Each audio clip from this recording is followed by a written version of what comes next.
इंदौर के सांवेर को स्वास्थ्य सेवाओं की सौगात देने के दौरान केंद्रीय मंत्री ज्योतिरादित्य सिंधिया का बेहद ही आक्रामक अंदाज देखने को मिला। जब उन्होंने मंच पर माइक संभाला तो सामने बैठी जनता को आंदोलित कर दिया और तत्कालीन दिग्विजय सिंह की सरकार पर जमकर तीर चलाए और शिवराज सरकार की जमकर तारीफ की।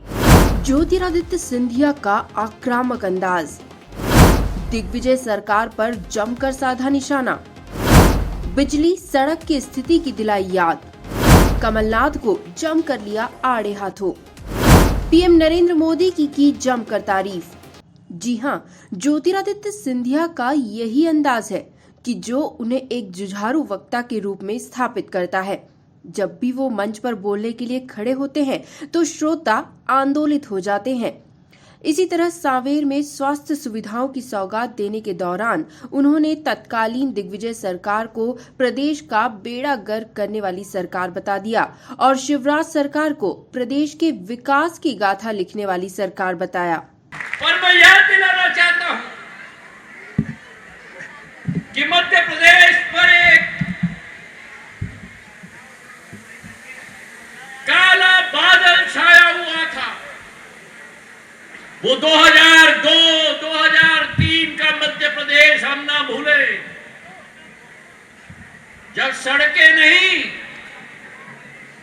सड़कों को तो हमें ढूंढना पड़ता था, केवल गड्ढे ही गड्ढे मिलते थे। जब गांव में जाओ या शंकर ललवानी जी के साथ इंदौर शहर में जाओ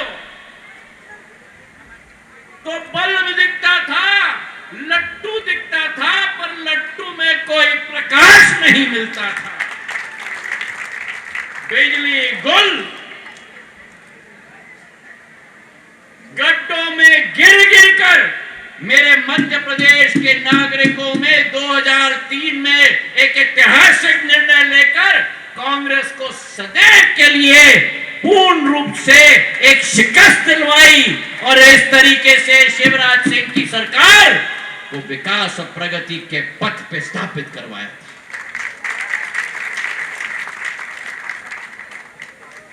15 साल सरकार रही, नए नए हाईवे बने।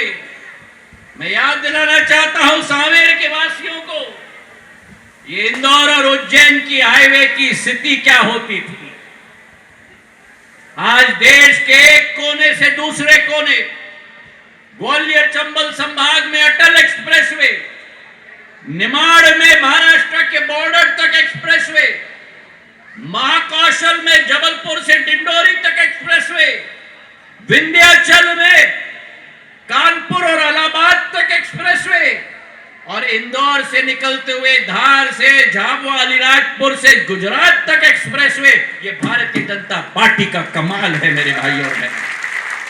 इसी तरह ज्योतिरादित्य सिंधिया ने पीएम मोदी की जमकर प्रशंसा की और कहा कि प्रधानमंत्री नरेंद्र मोदी की ही मेहनत है जो आज हमने इंग्लैंड को पीछे छोड़ दिया है।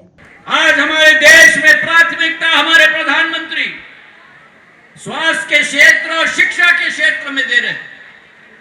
एक स्वस्थ देश होगा, एक शिक्षित देश होगा, तो आज मुझे ये कहते हुए यह अतिशयोक्ति नहीं होगी कि प्रधानमंत्री जी के नेतृत्व में 2013-14 से आज तक 8 सालों में भारत 11 नंबर पे थी विश्व की आर्थिक शक्ति के रूप में। 8 साल में आज हम 5 नंबर पर आ गए हैं मेरे भाई और बहनों। और ये संभव है आपके परिश्रम के आधार पर, प्रधानमंत्री जी के नेतृत्व में। और किसको पीछे ढकेला है हमने? जो इंग्लैंड भारत पर राज करने का सपना देखता था, उसी इंग्लैंड को प्रधानमंत्री जी ने ढकेल कर भारत को आगे कर दिया है। बोलो मेरे साथ, भारत माता की, भारत माता की। और ये देखो तजुर्बा, क्या युग है भारत माता का कि केवल इंग्लैंड को पीछे नहीं किया।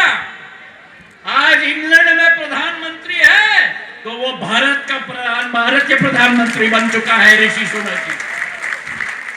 मंच से हुंकार भरते हुए ज्योतिरादित्य सिंधिया ने कमलनाथ की चुनौती का भी जिक्र कर दिया और बताया कि उन्होंने सड़क पर उतरने के लिए कहा था तो उन्होंने ये करके दिखा दिया। उस कोविड के जमाने में, जिस कोविड के जमाने में कांग्रेस के पूर्व मुख्यमंत्री यहां इंदौर ही आए थे और कोविड की फिक्र नहीं थी उनको, कोरोना की जनता के लिए फिक्र नहीं थी, वो तो इंदौर आए थे आईफा अवार्ड में। अभिनेता और अभिनेत्री के साथ खड़े,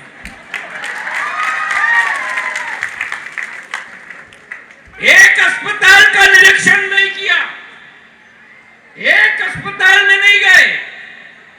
ये कांग्रेस का चेहरा है मेरे भाइयों और बहनों।